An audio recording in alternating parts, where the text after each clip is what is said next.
পাহাড়ে ভিলেজ ভোটে সমঝোতার দরজা খোলা, মথার সঙ্গে নিবিড় আলোচনা চলছে। আলোচনার চূড়ান্ত পর্বে জোট নিয়ে ঘোষণা জানালেন মুখ্যমন্ত্রী ডাক্তার মানিক সাহা। দেখুন কি বক্তব্য ছিল মুখ্যমন্ত্রীর।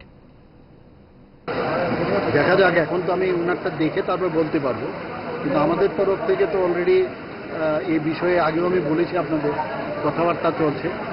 তো যেহেতু ওরা অ্যালায়েন্স পার্টনার, আমরা এখন আগে যেটা হয়েছে এডিসির ইলেকশনে, কিন্তু এখন সেই জায়গায় আমরা কথাবার্তা চলছে।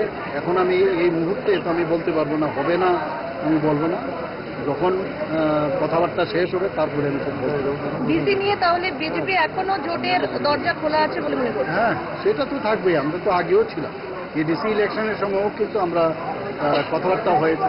যাই হোক, সেটা পরবর্তী সময়ে হয়নি। তো এইভাবেই আমরা কিন্তু ডিসি ইলেকশন নিয়েও আমাদের দরজা খোলা আছে। অ্যালায়েন্সের মানে বিজেপি কিন্তু সাধারণত অ্যালায়েন্স কখনোই ছাড়ে না।